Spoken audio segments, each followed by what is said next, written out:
Voici une petite vidéo pour les gestionnaires, donc tous ceux qui ont accès à la plateforme d'organisation, la bleue qu'on voit à l'écran présentement.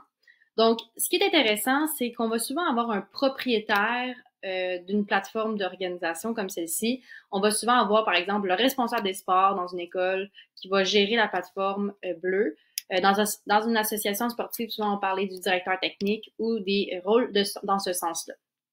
Par contre, ça peut être intéressant d'ajouter des gens qui sont dans la gestion de l'équipe sportive ou de l'organisation sportive et de les ajouter à notre plateforme pour peut-être diviser des tâches ou pas être seul justement à s'occuper de mon club sportif.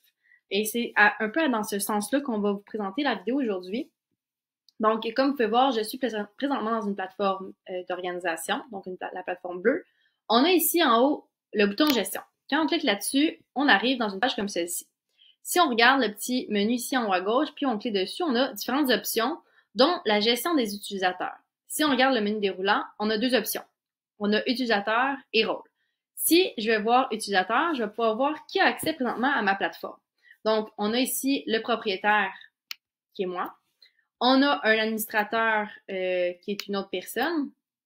Et on a aussi quelqu'un qui a un rôle qui a été créé ici, un rôle particulier qui a été créé aux besoins de l'organisation, qui s'appelle ici, dans ce cas-ci, direction. Et donc, il y a un autre accès ici pour une troisième personne. Donc, présentement, j'ai trois types de gestionnaires dans ma plateforme d'organisation. Donc là, je vais vous montrer un peu comment on fait pour justement faire des rôles. Parce que les deux rôles qui sont toujours d'emblée disponibles, ce sont propriétaire et administrateur. Mais on peut aussi créer des rôles particuliers selon ce que nous, on a envie d'avoir comme type de collègue là, qui va circuler sur notre plateforme de gestionnaire. Donc ici, moi, j'avais déjà créé au préalable le rôle de direction. Et moi, ce que je voulais, c'est que cette personne-là puisse accéder à toutes les informations, mais qu'elle pouvait juste les consulter sans faire des actions, sans pouvoir faire des actions concrètement. Donc, comme on peut voir, ça ressemble à ça ici. Donc, je vais faire le chemin avec vous. Donc, je vais aller dans rôle, je vais dire, je vais ajouter un nouveau rôle. Et là, je vais pouvoir écrire le nom du rôle. Donc, par exemple, ça pourrait être par exemple, l'assistant directeur, par exemple. Et là, à ce nouveau rôle-là, moi, je vais pouvoir dire quelles sont les permissions que j'ai envie de lui accorder.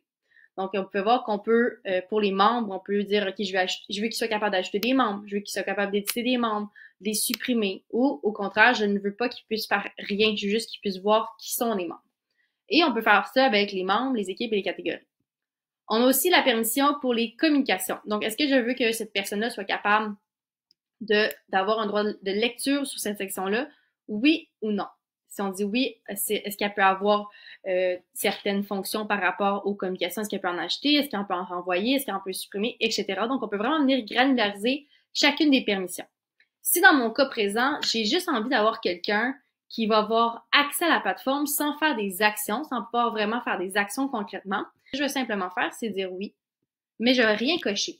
Donc, je ne vais pas venir ici dans les cases, je ne vais pas venir dans les switches ici. Je vais simplement dire oui.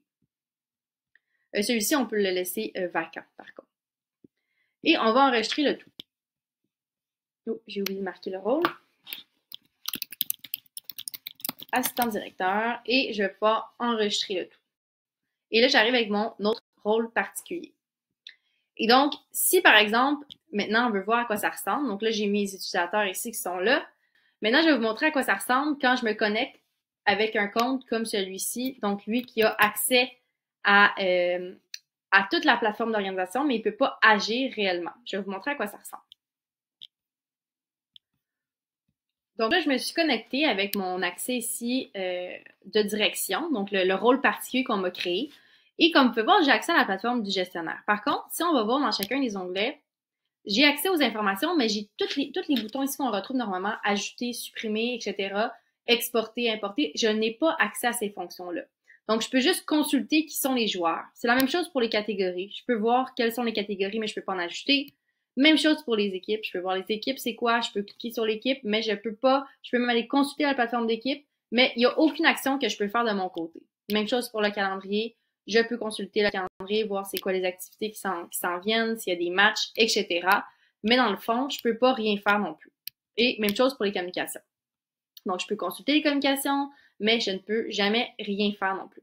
Donc, si c'est c'est une façon, en fait, que vous pouvez offrir certains rôles particuliers aux différents membres de votre organisation pour vous aider dans la gestion de mon club sportif, vous leur donner une forme de surveillance. Ils peuvent faire du monitoring avec vous. Il y a plein de choses qu'on peut faire pour justement travailler en collaboration avec la plateforme de mon club sportif.